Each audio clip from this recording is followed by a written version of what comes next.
बिकाई बाबू बीए पास घोड़ा, बिकाई बाबू बीए पास घोड़ा, दहेज के खातिर बिगड़ जाला चोरा। जैसे गाय भैंसी लोग खरीदने के लिए जाता है तो उसका दाम लगता है ना कि इतना हजार है, इतना लाख है, उतना वैसा ही लड़का लोगों का भी दाम लगता है। 5 लाख 10 लाख 15 लाख तो हमारे दुल्हा बिकेला ई देशवा में, वैसे बिकेला बैल, दुल्हा बिकेला, दुल्हा बिकेला ई देशवा में, वैसे बिकेला बैल।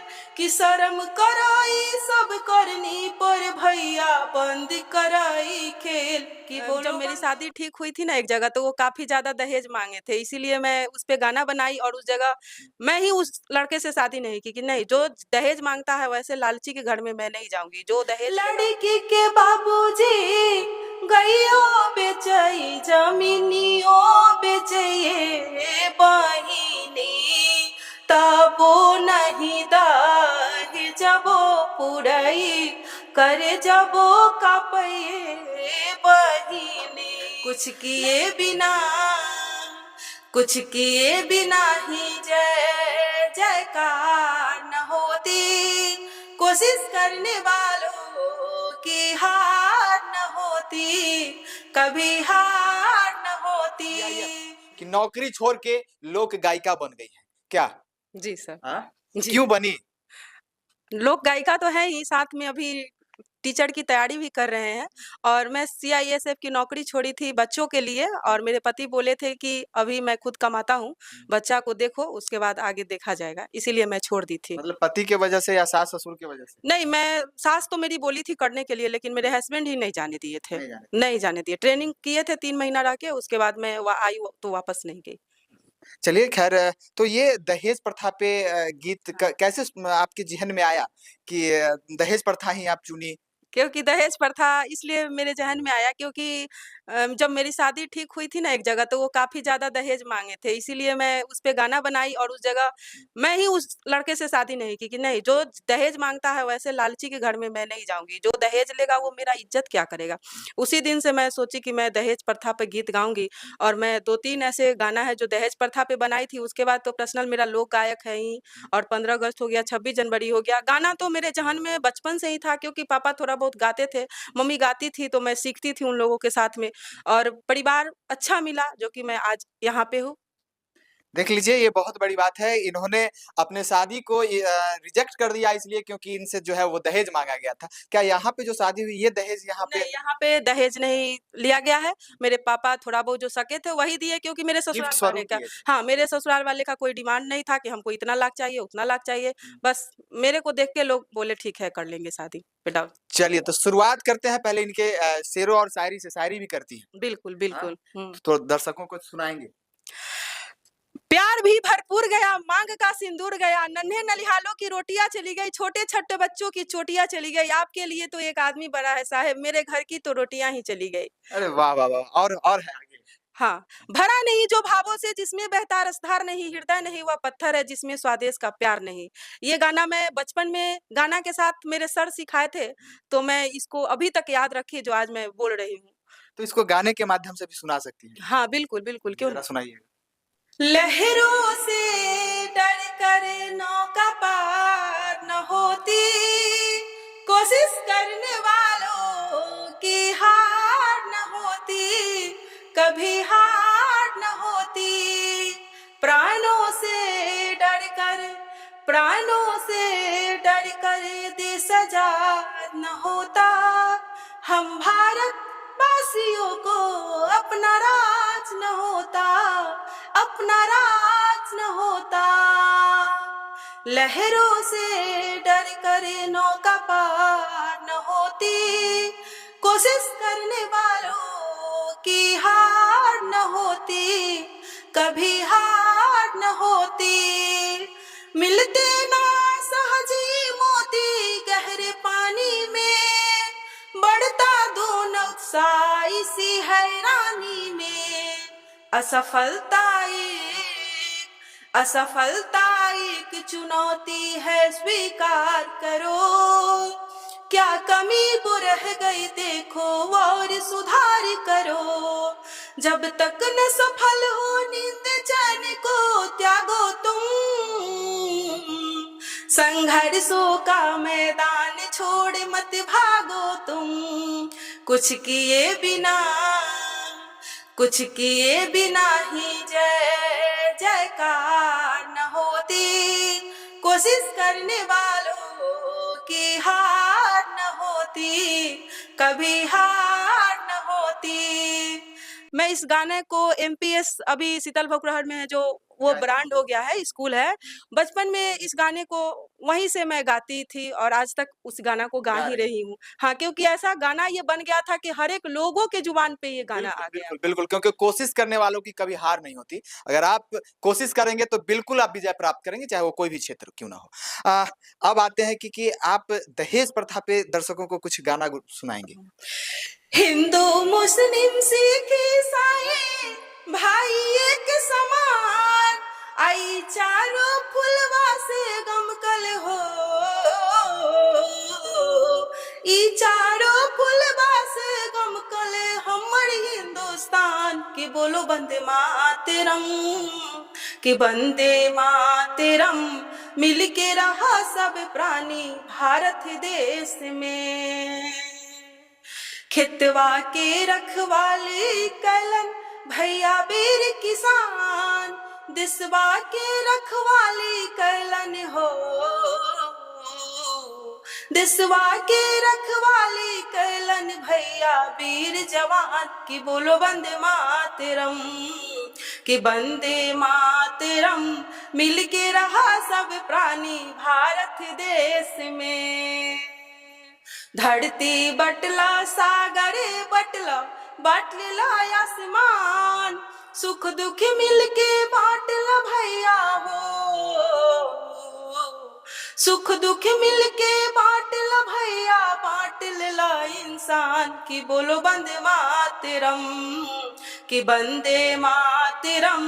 मिल के रहा सब प्राणी भारत देश में, दुल्हा बिकेला ई देशवा में वैसे बिकेला बैल, दुल्हा बिकेला, दुल्हा बिकेला ई देशवा में वैसे बिकेला बैल, कि शर्म कराई सब करनी पर भैया बंद कराई खेल, कि बोलो वंदे मातरम, कि वंदे मातरम।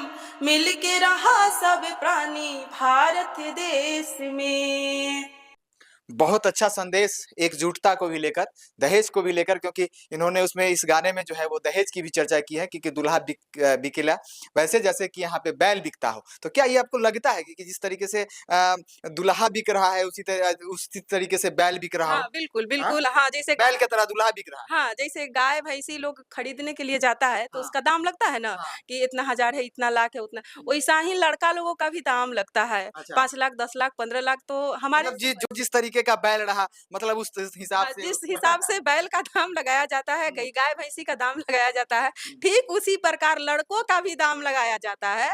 जिस लेवल का लड़का है उस लेवल का वैसा उसको रुपया मिलता है, फिर लड़की के पापा उसको रुपया दे करके खरीदते हैं। हाँ। अक्सर देखिएगा ज्यादा दहेज-वहेज लेके जो लड़की आई रहेगी ना, कहेगी काम करेंगे हम, हुँ। मेरा बाप 10 लाख रुपया दिया है, नौकर हुँ। रखो करेगी, हुँ। हम नहीं करने उरने वाले हैं। ऐसे लोगों को ज्यादा दिक्कत होता है। जो सास सबसे ज्यादा तिलक लेती है ना अपने बेटे को, वैसे सास को भी ज्यादा दिक्कत होता है। वैसे सास को ज़्यादा हाँ, दिक्कत बिल्कुल ज़्यादा दिक्कत क्या-क्या होती है सास का दिक्कत? वो क्या होती है? जो होती है सो होती है। नहीं फिर भी क्या आपको आपको क्या मतलब आपने अपने परिवेश में क्या देखा है? मैं देखी हूँ कि कहती है कि तिलक लेके आए हैं, कोई फ्री में थोड़ी आए हैं जो आपको हम एकदम गरम-गरम रोटी बेल-बेल के खिला रोटी दें। आप ही बना के खिलाइए, हाँ। सासे से बनवा के सासे से बनवा के खिलाती हाँ, हाँ। हैं। हाँ? हाँ। चलिए बहुत अच्छी बात है। और दहेज प्रथा पे और दहेज प्रथा पे अभी आप रिसेंटली क्या गाई हैं, लिखी हैं? सुनने में आता है कि आप खुद लिखती हैं, खुद गाती हैं। हाँ, खुद लिखते तो हैं। क्या अभी कुछ नया लिखी हैं क्या? आज के समाज में दहेज बनल रोड़ा, बिकाई बाबू बीए पास घोड़ा, बिकाई बाबू बीए पास घोड़ा, दहेज के खातिर बिगड़ जाला चोरा, दहेज के खातिर बिगड़ जाला चोरा, कि 18 के लड़का 32 के उम्रों के कारण बिगड़ जाला जोड़ा, बिकाई बाबू बीए पास घोड़ा। ऐसे करके मैं लिखती हूँ। बहुत सुंदर, क्योंकि फिर बैल और फिर घोड़ा, मतलब ये जानवर से ही लड़के को नवाजा जा रहा है। हाँ, नहीं? बिल्कुल, बिल्कुल। हाँ, बिल्कुल। मतलब लड़का जो लोग जानवर ही होते हैं। हाँ, तो जानवर जैसे बिकते हैं वैसे वो भी बिकते हैं। अभी से भी शर्म करें और हमारे देश के जितने भी तिलक लेने वाले युवा हैं, वो तिलक ना ले। हमारे गाने के माध्यम से सुनकर अगर उनको शर्म आ रहा है तो वो तिलक ना ले। देख लीजिए, लड़के वाले लोग आप शर्म कर लीजिए। अगर आप लोग दहेज ले रहे हैं तो समझ लीजिए हमारे सामने जो है ब्यूटी दीदी हैं, क्या कह रही हैं समझ रहे होइएगा। क्या एक बार और दर्शकों को बता दीजिए क्या दहेज लेना एकदम कानूनन अपराध है। अगर कहीं से कहीं पीएम योजना में दहेज लेना कानूनन अपराध है तो हम कहें तो कौन सा बड़ी जुल्म हो गई। हमारा तो हक है, हमारा अधिकार है, मौलिक अधिकार में लोग जो गलत सही है उसका फैसला तो कर ही सकता है, बोल ही सकता है। अच्छा, ये तो था लड़के वालों के लिए। अच्छा, लड़की के जो पिता जो दहेज जमा करते हैं, कैसे-कैसे करते हैं, कैसे देते हैं, वो सिचुएशन क्या होता है? ये सब पे कभी लिखी हैं कि नहीं? हाँ, वो सिचुएशन होता है कि लड़की के पिताजी को घर बेचना पड़ता है, ज़मीन बेचना पड़ता है, गाय-भैंसी बेचना पड़ता है, तो मैं लिखी थी। सुनी सुनी दाहे जब के नममा करे जब फटइए बहिनी, सुनी सुनी दाहे जब के नममा करे जब कापइए बहिनी, लड़का के बाबूजी गरियो मांगई सिकारियो मांगइए बहिनी, सुनी सुनी दाहे जवा के नममा करे जबो फटइए बहिनी, लड़का के बाबूजी बड़ा निरदैया दरती उना सुनइए बहिनी, सुनी सुनी दाहे जबो के नममा करे जबो कपइए बहिनी, लड़की के बाबूजी गइयो बेचई जमीनियो बेचइए बहिनी, तबो नहीं दाहे जबो पुरई करे जबो कपइए बहिनी, लड़का के बाबूजी बड़ा निरदैया दरदी न सुनइए बहिनी, गमछा बिछाए रुपया मंगई दुआर बिचा सुनहु न पबइए बहिनी, कहेला विधाता बेटी के जन्म देला धरती ओ कपइए बहिनी, लड़का के बाबूजी बड़ा निरा मोहिया दरदी न सुनइए बहिनी। देख लीजिए, ये गाना सुन के हमारे रोंगटे तक खड़े हो गए, क्योंकि ये इन्होंने एकदम पूरी तरीके से चिरतार्थ कर दिया है आज के समाज का, आज के इस परिवेश का, कि किस तरीके से जो है लड़की के जो पिताजी जो है वो मजबूर हो जाते हैं अपने जमीन बेचने को, अपने घर बेचने को, अपने गाय भैंस बेचने के लिए, हर वो चीज बेच देने के लिए अपनी बेटी के लिए। तो ये चीज जब किसी पे गुजरता है तो समझ लीजिए कि किस तरीके से होता है, और इन्होंने पूरी तरीके से उसको अपने गाने में पिरो दिया है। गाने में जिस तरीके से इन्होंने पिरोया है, वास्तव में ये लग रहा है कि आज की यह सच्चाई है, आज की यह हकीकत है, ऐसी नहीं होनी चाहिए। वैसे बहुत अच्छा गायिका है और लोक गायिका है। अश्लील गाना तो बहुत सारे सुने होंगे, इनका जो है वो आप लोक गायिका के माध्यम से दहेज प्रथा पे जो गाना हमने जो इन्होंने जो गाया वो आपको कैसा लगा है, इसे आप कमेंट करके जरूर बताइएगा। और इसी तरीके की आगे खबरों को देखने के लिए हमें सब अगर देख रहे हैं तो लाइक कीजिएगा। इंस्टाग्राम और ट्विटर पे आपकी और हमारी मुलाकात जो है वो तो हो ही जाती है। तब तक के लिए बने रहें। जय हिंद, जय बिहार।